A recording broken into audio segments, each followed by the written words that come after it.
Well, welcome everyone to this week's webinar. It's great to see everyone. I hope everyone had a very nice Thanksgiving and enjoying some of this colder weather that we're having.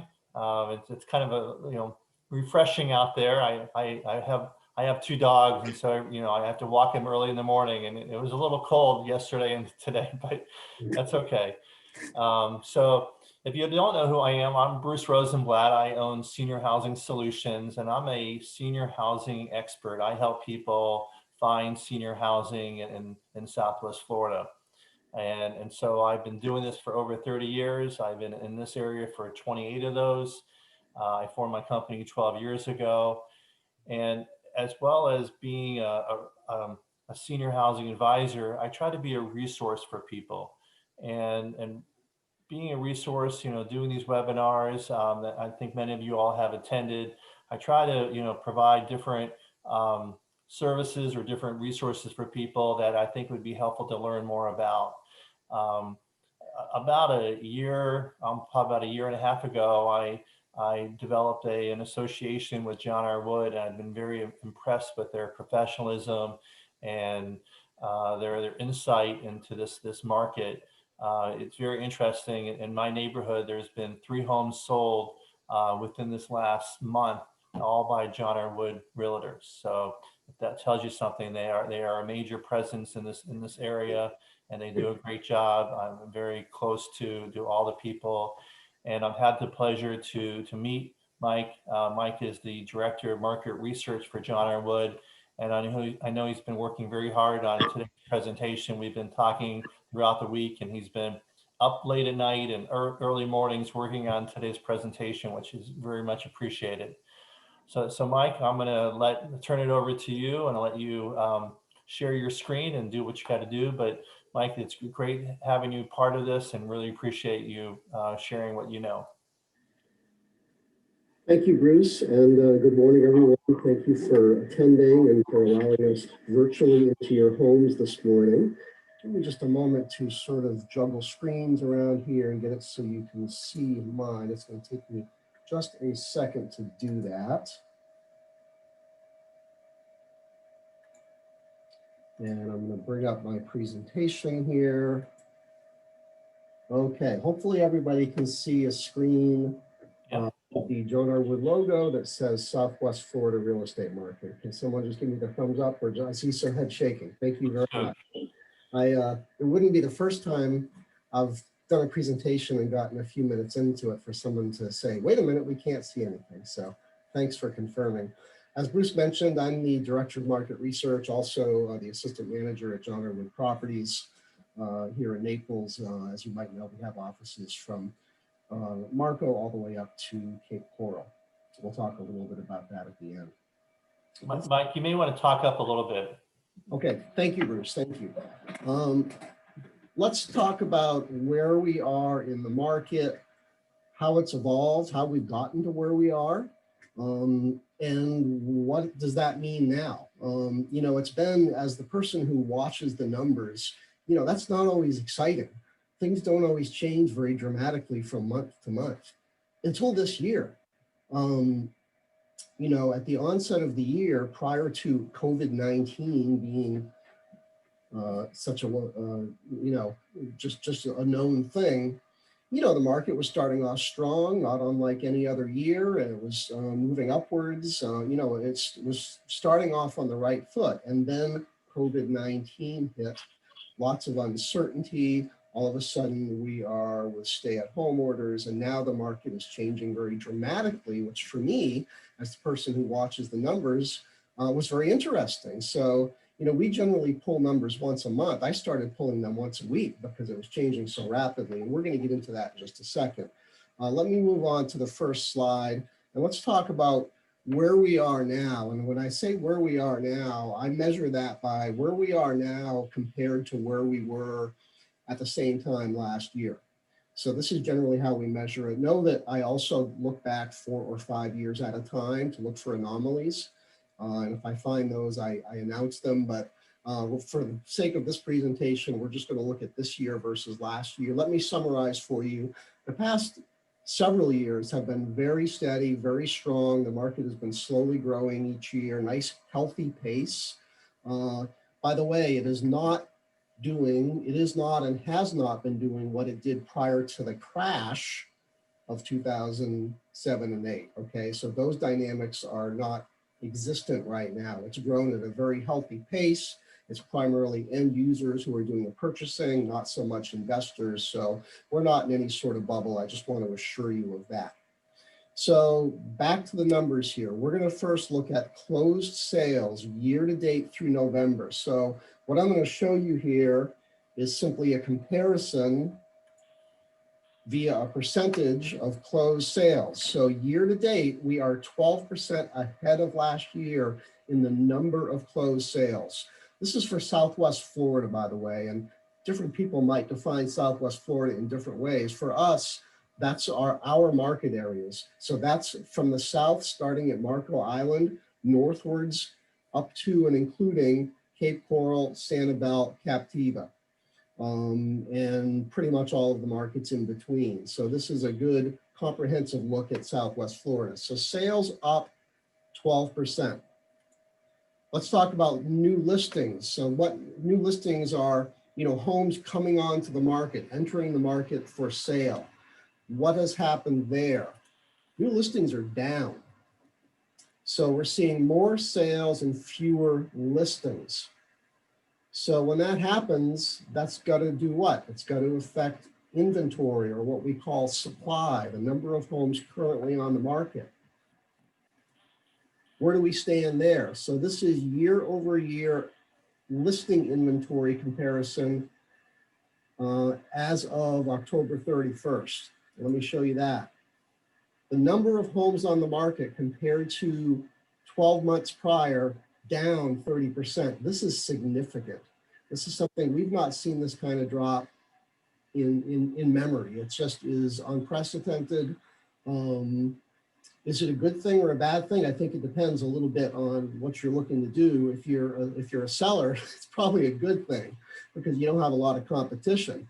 At the same time, given the rate that purchases are happening, are occurring, buyers are seemingly finding this to be a great time to enter the market. So this is one of those markets where the buyers are thrilled to be buying. The sellers are in a great position because they've got such little competition. So it's a little unique, and particularly for the time of year, yeah, we're getting in the season and the weather's cooler, but real estate really doesn't start booming typically until January. And we're going to talk about that in a minute. Months of supply. So what is months of supply? If there's any one metric that we look at, any one number to sort of like a barometer to gauge the market and how healthy the market is, it is months of supply. So what is months of supply? It's a formula that we run, and and here it is. Here's the definition that I came up with for you. Based on the pace of sales over the past 12 months, the time it would take to exhaust the current inventory. So if we look at the rate of sales over the past 12 months and apply that to the current, as of today, number of homes on the market, how long would it take for that current inventory to disappear? And we'll get into the number in just a second. Let me first show you kind of what's typical. Here's a little gauge that we created for you. Months of supply. In our market in Southwest Florida,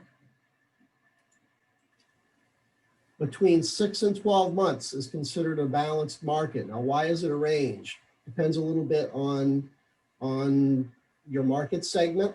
Generally speaking, the higher end markets carry a little longer months of inventory, and that's normal, where the lower end markets price-wise carry a shorter months of inventory, and that's normal. Also, we are a very seasonal market in Southwest Florida. And in the summer, inventory tends to come way down, inventory meaning the number of homes on the market. So in the summer, we typically have a shorter months of inventory, leaning it towards being more favorable to sellers. So of course, a market that favors buyers, this would be a buyer's market, generally speaking, 12 months or more. And of course, a seller's market would be generally under 6 months. So that begs the question, where are we now? Any guesses? I'm going to throw it right at you. Here it is. 3.1 months of supply. That's where we are. This is the lowest I've seen since I've been tracking it. And it's unusual for this time of year in particular, because generally speaking, sales are slower during the summer. This year was an exception to that. And generally speaking, this is the time of year when we start to see listing inventory build up because people are putting their homes on the market in anticipation for the busier winter months. This year's been a little different there as well. Let's move into some other metrics. Let's talk about pending sales. Now, what I'm calling a newly pending sale, this is a listing that is currently on the market moving to what we call a pending status. So this is the point at which someone has decided to purchase a property and put a contract on it. So it's the point at which buyers and sellers have agreed to go under contract on a home to sell it.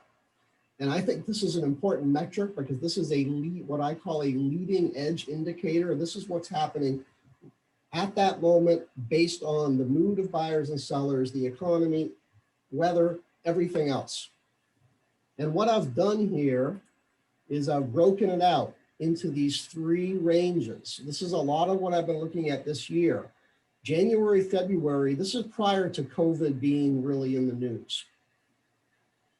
Then we get into March, things are starting to become part of the conversation.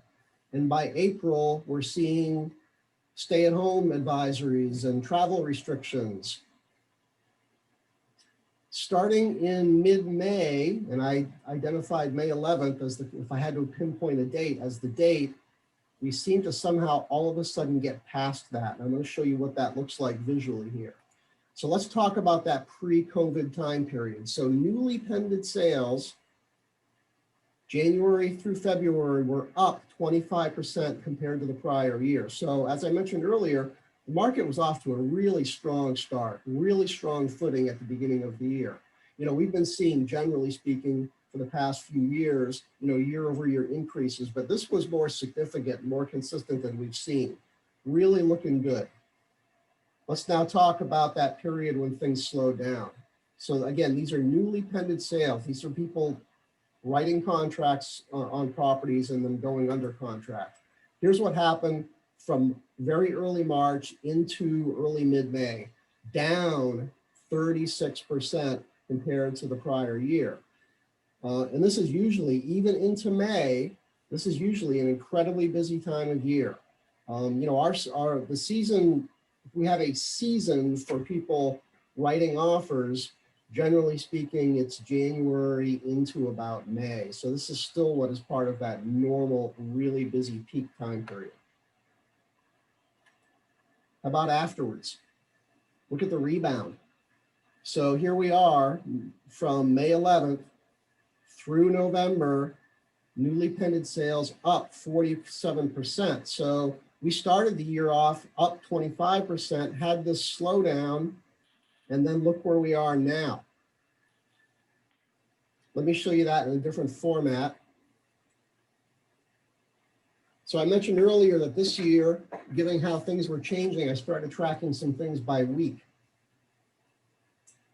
And so here we are with a line chart. Now this starts in early January and goes through the end of November. The teal line is this year. See the dip compared to last year? Last year is the gold line. So we have this dip right here. This is that period when the buyers pulled back. Now, it wasn't just buyers who pulled back, by the way, sellers pulled back just as sharply. Not only did we see fewer new listings during this time period, but we saw a lot of sellers take their homes off the market. You know, it was really, in one word, it was due to uncertainty, in my opinion. Uncertainty in the market will cause a pullback, and we saw a pullback with both buyers and sellers. I'm showing you the buyer pullback now. I'm going to show you the seller pullback here in just a second. And then here we are, again, this year being the teal line. See the rebound? Look at how consistent that is.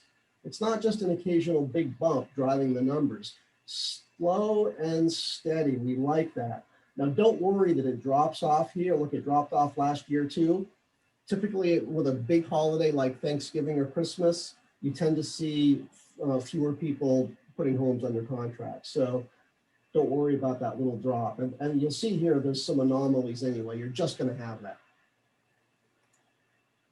Now let's talk about new listings. So we just talked about newly pending sales. Let's talk about listings coming onto the market. Same format here, talking about what I call pre-COVID, January into March. Time frame's a little different on the listings when I look at the chart, by the way, so don't be thrown off if some of these numbers are different, some of these months are different. So the rate at which listings were coming on the market year to date through March compared to last year, down 9%. So we were getting stronger buyer activity, but less new listing activity. So inventories were already on the decline. Then we see that period, April, I identified the early part of April until a little later than the sales, May 18th in this case. This is the period when sellers really pulled back, either withdrawing or taking their homes off the market altogether. New listings slowing down by 37% compared to last year. A couple of slides ago, you saw that pending sales slowed down by 36%, so about the same. And here's what's happened with listings since then. So since from May 19th through November, compared to the same period last year, new listings up just a little bit. Now, year to date, looking at all this together, year to date, new listings are still down, which is part of what's driving the big shortage of inventory, which we're going to get into in just a second. So here's a similar chart as before, except this time we're looking at new listings. Again, starting early in the year, going through November. And what we've got here, the gold line being last year, the teal line being this year. You can see at the onset of the year, indeed, new listings were down, but here's that drop. Here's that big drop that occurred with the sellers pulling back, thinking, wait a minute, I don't think I want to list my home right now. Let's see what happens. And then just like with the buying activity, it sharply came back up. And these wobbles, don't worry about those, those just happened. But you can see, generally speaking, new listings tracking higher since with the rebound than last year, starting to get parallel. And again, we have a little dip here this most recent week. Again, mainly due to the holiday. I'm not worried about that. I don't see that as any sort of trend that's developing. And here's how all that comes into play. So if we look at the, we're looking at the listing inventory now and how it's changed over the course of the year. At the beginning of the year, we had almost 13,000 homes on the market. When I say homes, that includes condos, villas, residential units, okay? So 13,000 residential units on the market. Look where we are now. We're just under 7,000. I mean, this is just amazing. When you're like me and you're looking at these numbers all the time, you just don't see this happen very often. Let's break it down. So I know there's a lot here to absorb on this particular chart. Let me break it down for you. What we are looking at here are year-to-date sales for this year compared to the same period last year. And what I've done for you is broken it down by price range. It's really important with any sort of market analysis, particularly in real estate, to remember that all segments of the market are not necessarily doing the same thing. The overall market can be doing one thing, but there'll be pockets here and there that might be doing something totally different. And when you start to identify that, then you try to figure out why. I'm going to start at the bottom of the chart. So these are homes, and again, this includes condos and all the different product types, that have sold up to 249,000, basically 250. Those sales are down. Why? It's not because of lack of demand. There will always be demand at the lower end of the market. This is because, based on pricing, there are simply fewer of these homes existing. the price of real estate has generally gone up. And so this is just a product of this sort of segment kind of, I don't want to say going away, but there's less of it to sell. There are buyers there that want to buy it, but there's just less of it. So this is not reflecting poorly at all on this market segment. If you have a home, condo, whatever, within this price range, trust me, there are buyers for it, just like within this price range. Moving up the ladder here, isn't it interesting as we get into the higher price ranges, how this grows until we get up to 2 million to 5 million. This is the biggest year-over-year increase. Now 5 million plus, that's a specialized market. Still 30% huge, but you get into your Port Royals and your Aquilane Shores and places like that. It's a little bit of a specialized market, and the trends can be a little different there. Sorry, I didn't mean to move slides on you. But here we are. I mean, look at this, is all remarkable. So again, don't worry about this lower price range. That market's doing just fine like the others. The question here is, why is it more so in the higher price ranges? Well, I don't have a lot to back this up other than what I hear from our agents, and I hear a lot from them. We've got over 600 of them. I don't speak to everyone every day, but I hear a lot of buzz about what's going on. I think a lot of what's driving the purchase right now are people who perhaps, the retirement home, that they're up north, retiring and moving to Southwest Florida with something on the back burner they're going to do in the next few years. Maybe they've already taken scouting trips down here to look at real estate just to position themselves. I'm hearing a lot that people who were going to make that move a couple of years out have rethought that, and they're pulling the trigger now and have done so this summer.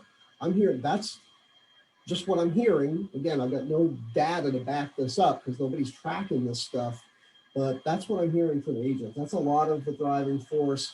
Some of it is the sort of, departure from urban areas. You hear a lot about that on the news. I think that might be a little bit hyped, but it certainly exists.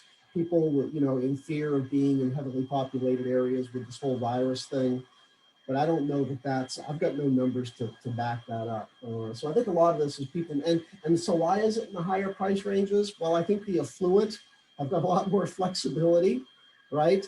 To be able to do what they want when they want. So I think that's why we're seeing more of it in the higher price range. That's a little bit of guesswork on my part. I have to disclose that because again, there's no real way to track that.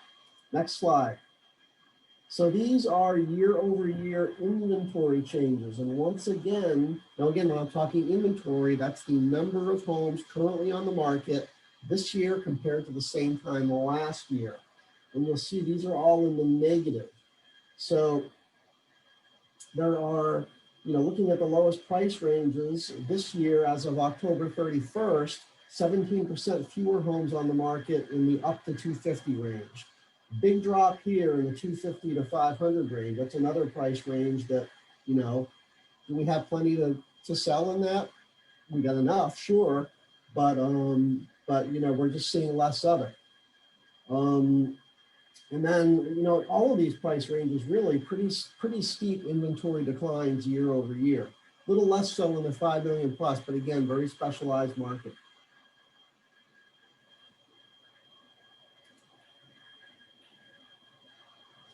Okay, what I've done here, and I respect that this is a lot of detail. This is by the way, this is the most detailed chart I'm going to give you, so it gets simpler from here.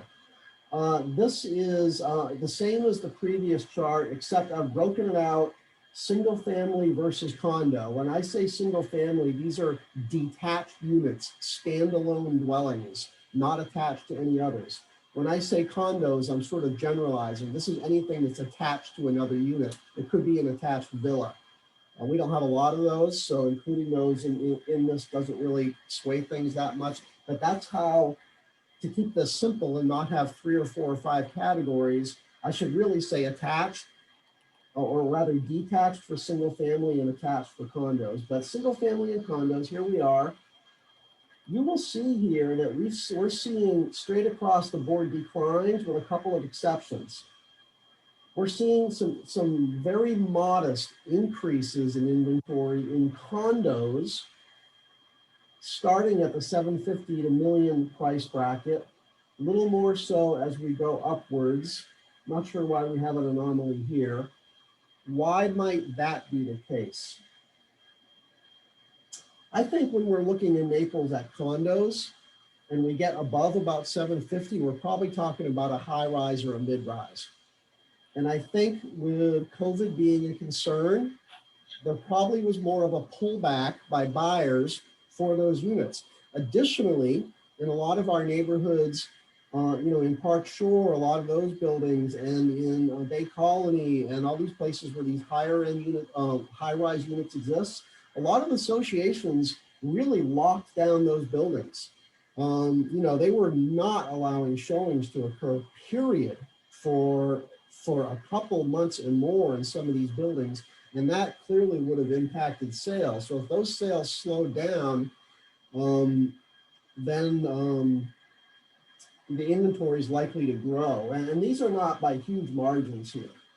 And again, why do we have this one anomaly? I'm not sure. By the way, I just caught my typo up here. Sorry about that.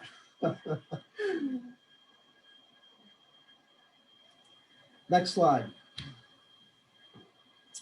I thought it might be interesting to see the year-to-date sales prices. Now, I'm cautious about talking about pricing because I think sometimes when we talk about average price or median price, the perception is market value. If the average price has gone up or gone down in a given market, it doesn't necessarily mean the value of specific homes have gone up or down along with it. I think it's an indicator, but it can also be driven in part by what price brackets happen to be selling. Now, as you saw in some of the earlier slides, generally speaking, some of the higher price brackets are outpacing the lower price brackets in sales. That would bring the average up. It would bring the median up. So I think that's driving some of this. In short, our prices is value increasing. If I had to say yes or no, I think I would say yes, but it's going to depend on your specific market. Real estate is incredibly local. I'm not talking just down to the city or the general neighborhood, but sometimes down to your street, or if you're in a building, it's sometimes down to your building. Your street and your building might be doing something a little different than the market as a whole. Your price range might be doing something a little different than the market as a whole. So I don't want you to take from this that, for example, if you live in Fort Myers, the value of your home has gone up 13%. These are just indicators that perhaps values are rising, but it's still pretty good stuff here. So here we are, Fort Myers with the biggest year-over-year increase compared to the same period last year at 13%. Southwest Florida as a whole, about the same, 13%. Then we have Naples, goes down from there. Sanibel Captiva, why is that down? I'm not sure. Another very specialized market, not a very large market. Whenever we are sampling a smaller number of sales, sometimes it can only take one or two anomalies, a really high sale or a really low sale, to influence the overall numbers. So I think some of this might be anomaly here. And again, too, it is a fairly specialized market. But overall, prices going up by average, and I did look at median as well. That's gone up, and there you have it. I debated whether to even bring this chart in. It's really cryptic. Let me tell you what this really means. What I intended to do here, if we're talking value, the value of a home, the best way to assess that is pull samplings of homes that are as much alike one another as possible. So what I started doing is I went through and I pulled just somewhat randomly a number of communities, Mediterra, Carlton Lakes, Pelican Bay, Pelican Marsh, Bonita Bay. These are examples of some that are in the mix here. Because if I pull, for example, just Carlton Lakes, and I look at the year-over-year changes there, that's probably a better indicator of value going up or down than if I look at the broader market, which might be influenced by a couple of, $60 million sales in Port Royal or something. So my intention here was to give you the names of the communities, but this chart just got complicated. I decided to include it really to show you that for the most part, what I pulled, yes, like-kind properties were showing an increase in the average price. Do I think some of these are anomalies? This blue one that looks like it's 45%, I question whether something's increased by 45% over the past year. But I think this is an indicator that in most communities, you can probably count on year-over-year value having gone up at least somewhat, and that's what this demonstrates. So, I cater this a little more to those who might be considering selling because, you're a local group, you're here, you've got properties here, and that being the case, I had to kind of choose one or the other in the interest of time and what I was pulling for you. So let's talk a little bit about selling and what that means in the current environment. So when is the right time to sell? Before I assumed the position of assistant manager and director of market research almost 5 years ago, I was an agent for 12 years. And so I often get this question. I think the bottom line answer is, it's when you've committed to the idea. It's when you're ready to sell. It is really tough to time the market. If you happen to be in a market that's doing very poorly and you've got the luxury of time, hey, wait for it to pull out of that. But if you're looking for the absolute peak of the market, you won't know when that peak has hit until months later. You can only see that in hindsight. So I think generally speaking, life is short. We've learned that with COVID. By the way, I think that's a driver in sales right now. People are realizing, life is short. Let's do the things we want to do. Let's get the bigger home. And that's another influencer, and I'm getting a little off track here, but I'm going to go there.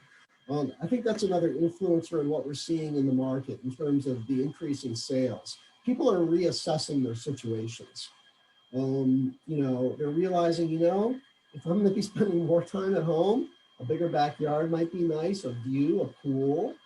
Maybe I'm going to move from the condo to the single family. That's another reason I think some of those condo sales or the inventory's up is folks reassessing and perhaps getting out of those buildings and moving to homes. I think that market will probably come back and be fine, by the way, because this is all going to settle down at some point. There are people, I will tell you, those high rises on the beach, it's an incredible thing to be there looking off that balcony, looking down and seeing the dolphins play in the water. I never understood it until I saw it, and it's pretty neat. But it's really when the time is right, when you've decided, yeah, this is the time for me to move. And there it is, when you're ready to move. And I said this before, life is short, timing the market is risky, it is.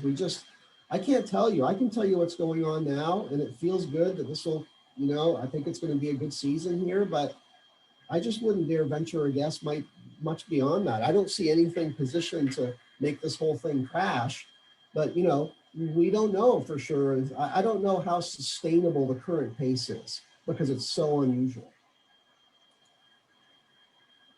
Shouldn't I wait for things to pick up in January? Typically, our biggest selling season is January into about May. So historically, a lot of sellers and a lot of agents like the idea of waiting to list until early in the year. Now, that's a double-edged sword. Okay, perhaps there are more buyers. And this year, I'm not sure, by the way. I'll get into that in a second. And I don't mean that in a bad way. I mean it in a good way, because right now we're seeing an unprecedented number of buyers. But, the double-edged sword is, okay, perhaps there'll be more buyers, but you know what? There's going to be a whole heck of a lot more sellers. I don't know for sure this year, but if history holds true, we'll see a big surge in listings in January, February, March. That means more competition. That means buyers have choices. The fewer choices for a buyer, the better off a seller is. So shouldn't I wait? I would say only if you have reason to, and maybe those are personal reasons. Maybe it's a health thing. You're waiting to, have that operation, whatever it is. You want to get through that and not go through, moving is not easy. So you might have a personal reason for not wanting to go through that process yet. You haven't fully committed to the idea. I would caution you about being unsure about listing your home for sale and just going in with, well, we'll see what happens and maybe I'll decide to do it. It's not a difficult process to list and market your home, but you got people come in and out. I don't know that I would commit to that unless I'm committed to selling.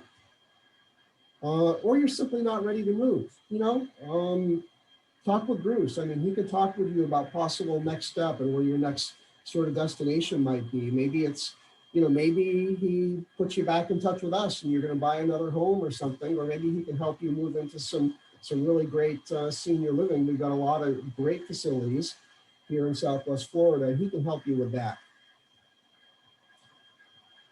And more on shouldn't I wait till January? Homes are selling at a record pace right now. We are right now experiencing season-like conditions. In fact, this October, more homes sold this past October than any other month.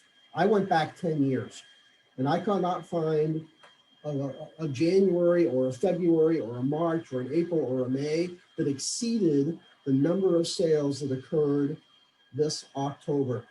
I never thought I'd be able to say that. It just goes to show how unusual the current market conditions are. Unprecedented lack of competition in most areas. So in most areas, those who are listing their homes don't have a lot of competition, simply put. Generally speaking, as I mentioned before, competition increases in January, February, March. That doesn't mean, by the way, that's not a good time to list. I mean, again, it's when you are ready. It's when the time is right for you. Make life simple for yourself. Do it when you are ready. How long does it typically take to sell? Median days on market currently is 43 days. It was the lowest I could find since 2016. Does that mean your home is going to sell within 43 days? Not necessarily. It depends on a lot of factors, but that is the median. If I had to come up with a number, I would look at the median, and this is the one I came up with. And that's using actual stats. I'm not guessing at that. That's the number. Our multiple listing system tracks this information. Buyers make quicker decisions in a seller's market. So we're seeing that. Agents are telling me that, when they're not having to show as many homes, because buyers understand that there are fewer options. And when they find the one that's right, they're afraid that it's going to disappear, that someone else will swoop in and get it. So when they find it, they tend to go for it. And I just said this, homes are selling with fewer showings. What can I expect when I receive an offer? So this is really interesting because this changes with market dynamics. When it's a buyer's market, buyers feel powerful. And they're going to test you and they're going to come in at, 30% off from list price or something like that. You're going to have to, it's just going to be long negotiations. Bottom line, the answer to this depends on your local market, what's going on in your market segment, how you price the home. I mean, can you test the waters a little bit in this market? Generally speaking, yes, you can test the waters, pricing it perhaps a little beyond the most recent sale. Can you price it 30% above the most recent sale? Probably not. So these things depend on those variables. Offers are generally strong with few contingencies. We're seeing, generally speaking, buyers know that if they want a seller to consider their offer in this market, they need to come in as clean as possible. Occasionally we see contingencies on the buyer selling another house and that sort of thing. Sellers these days don't have to necessarily go with that if they know they have other buyers on deck. On average, homes are selling at 97% of list price. Wow. Again, does that mean I'm guaranteeing your home's going to sell at 97% of your list price? Not necessarily. This is an average, but this is an indicator, and this has come up, in recent months and in recent years. So 97% of list price is pretty remarkable. Now, bear in mind that there will be some sellers out there who perhaps started at much too high a price, didn't get activity, and perhaps lowered it to get to that list price that attracted the offer, and now it sells for 97% of that. So I just want to clarify, when I say list price, it's the price it was listed at the point where the offer came in. In November, 50% of sales in Naples, Bonita, and ESTERO were for cash. That means no financing. This is according to MLS. So that's pretty good. What can I expect when I receive an offer? Just moving forward with the same list here. Hey, not always, but we're seeing a heck of a lot more multiple offers these days. You know, so you can get a little bidding going sometimes if you're fortunate on your home. Buyers competing against one another. Doesn't happen with every sale, but we're seeing more than we ever have. A new trend this year that we're seeing are sight unseen purchases. We're actually, and it's not, I wouldn't say it's common, but it's enough so it's a trend. We're seeing it more than usual. And that is, you know, a buyer who perhaps already knows Naples, you know, they're up north somewhere. They already know Southwest Florida. They have an idea of the neighborhoods here. Perhaps last season they were out with their realtor and they kind of already know what they want. Now it's come up and they realize they better get it before someone else does. We're seeing this happen. People buying homes sight unseen. Now, sometimes that's contingent on them getting down here to see the property, but not always. It's just a reflection of what's going on. What's the first step? Make the decision. I wouldn't go forward with trying to sell my home unless I'm committed that, yes, that's what I want to do. I know what my next step is. I know where, you know, that it's time to move somewhere else. Make the decision. So obviously, select a qualified agent with a reputable firm. It does make a difference. Just like having the right doctor or the right attorney, you know, at that level of expert professionalism and expertise that's required to do the job, you know, you want to find a great agent who's not only skilled and with the right firm, but, you know, who's just nice to work with. You got to work with this person for a while, so make sure it's a good fit. You will, once you've made that decision, you know, you want to have a conversation with the agent, obviously on pricing. You want to be comfortable with the pricing. Don't be afraid to ask them how they came up with the value. You know, they're going to come and they're going to recommend to you a list price for the property. Don't be afraid to have them back that up. It's important that you're comfortable with it and that you understand it. And marketing as well. You know, one of the things your agent's going to do for you is market the home locally, internationally. There's all different methods for that these days.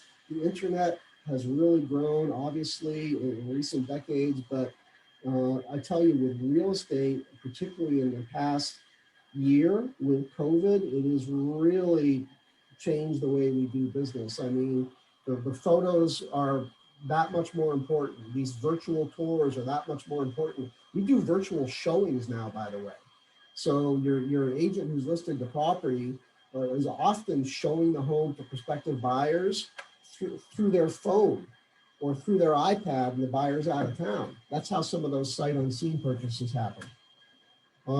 This is really important. Discuss with the agent how to prepare the home for sale and the timing for marketing the home. So I think a big question you're going to ask yourself is, do I put this on the market now while I'm still physically here, or do I make my move, get into my next place of residence, and then put it on the market? I think some of that probably depends on financial means, whether you can do that. And there's some variables here. There's not a straightforward answer to this question. I think it depends on what's best for you. If you just don't like the idea of having to leave your home when there's a showing, and by the way, that's the best practice. It's important not to be there when there's a showing. You don't want to distract the buyer.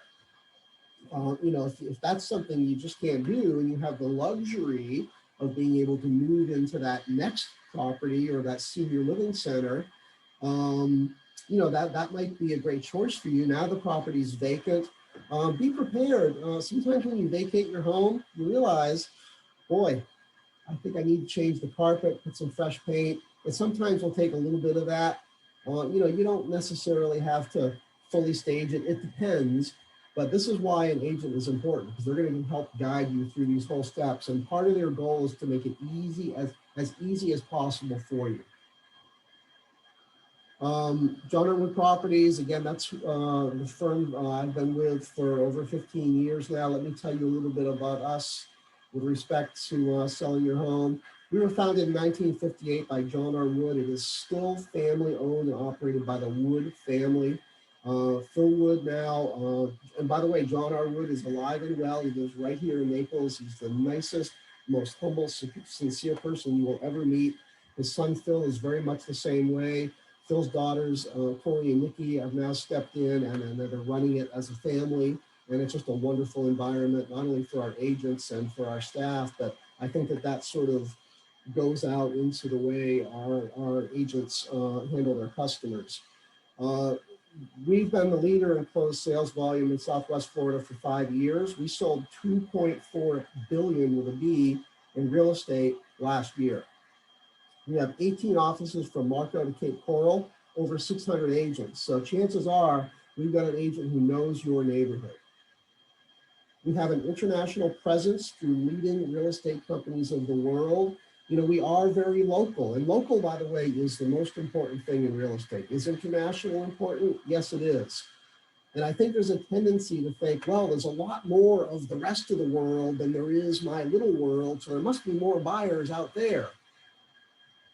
International is important, but a huge, I don't have the number for you, but it's over, I think it's over 90% of sales are domestic, from domestic buyers. At the same time, we are members of leading real estate companies of the world, which outperforms, you know, Sotheby's and Coldwell Banker and the other firms that seem like they're international. They are, but we can prove with numbers that there are more international sales through our affiliation with leading real estate companies of the world than with these other firms. And that's not to say that the other firms are not good. I don't mean to say that. I'm a believer in facts, and those are facts. We have agents who have sought after and worked hard to get the Seniors Real Estate Specialist designation. This is a designation by the National Real Estate Organization, and it's an important one, and those who have it are very proud of it, and it can go a long way in making the process easy for seniors who are either selling their home or purchasing another, or perhaps both. So we've got agents with that designation, and Bruce can help align you with somebody. So considering selling, you know what? You can call Bruce. You can call us, certainly, but call Bruce. The beauty about calling Bruce is he's going to look at the entirety of your situation, not only lining you up with someone who can sell your home, but, you know, where are you going next? So here it is. Bruce can assist with planning for your next step, introduce you to John R. Wood Properties, and help align you with the right agent. Thank you very much again for allowing me into your living rooms today, or wherever you're sitting and watching this. I appreciate it, and I hope that I've brought you some information today that is helpful, and I am certainly open to any questions that you might have. That's great, Mike. Extremely useful information, and maybe you want to stop sharing, that way everybody can kind of see everybody. And Sure.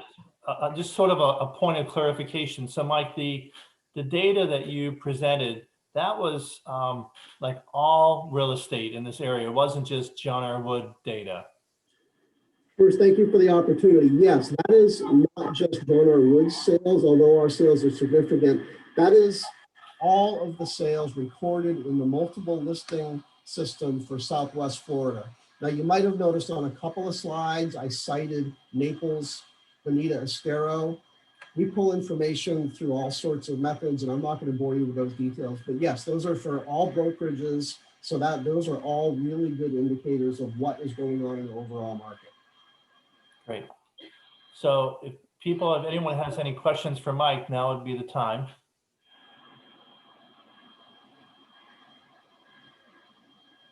And by the way, there's no such thing as a stupid question. I often say this. I teach a lot of classes and online, and I tell the students, hey, if you have a question, chances are someone else has got the same question and they're too shy. So you might be doing somebody a favor.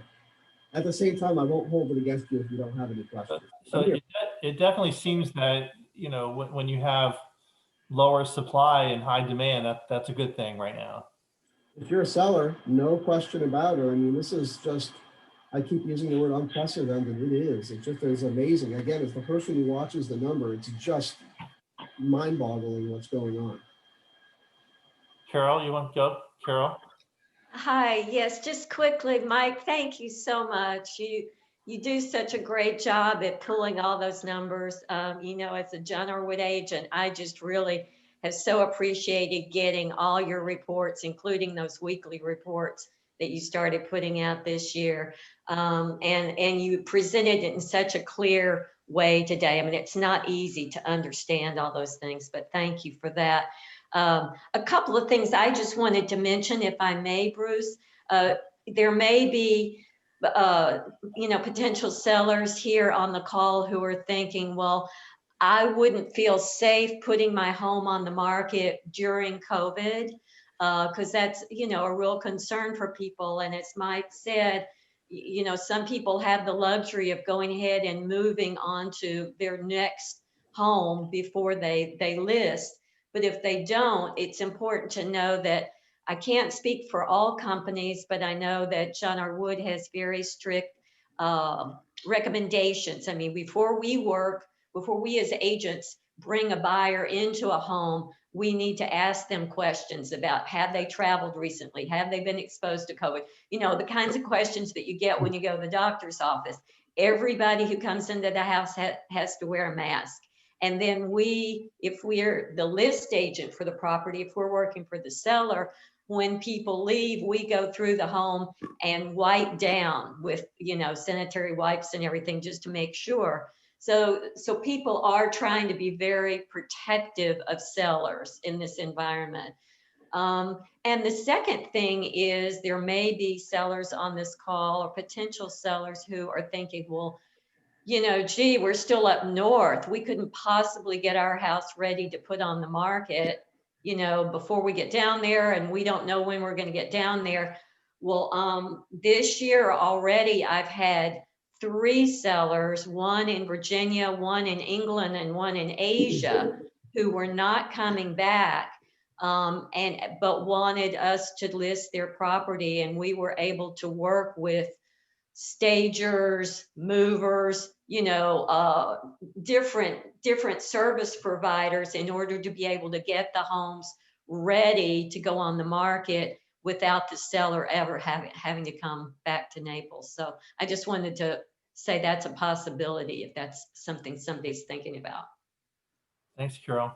Thanks.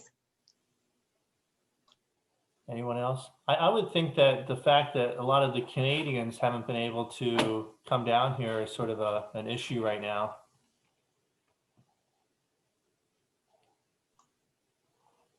That's right.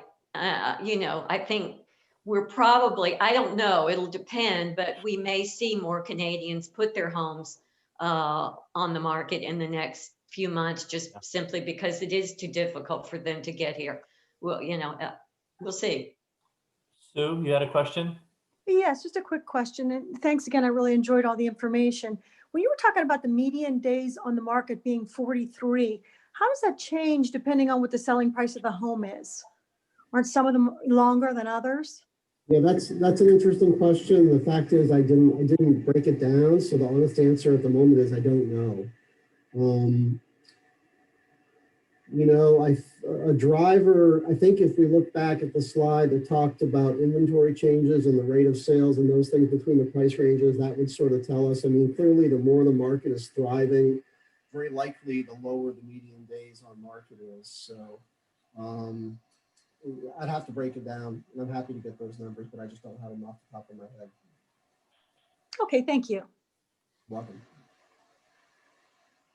Well, I want to thank you, Mike, very much for being part of this. I know your data was great. I know it took you a long time to gather all this. So thank you so much for being part of this, and thank everyone for being part of this call and letting us in your living room, as Mike said. It's been a pleasure doing these webinars. I am going to take a little break in December, so you'll catch me in January, but I'm going to take a break in December for these webinars. I do want to show you Gigi. Gigi is my little Frenchie. Today's her birthday, so if you might have heard her. So that's Gigi. So everybody be well, happy holidays, and please reach out to me if you need anything. Reach out to the Mike or anybody else if John R. Wood, if you need any help with that. So we're here to help you in any way we can.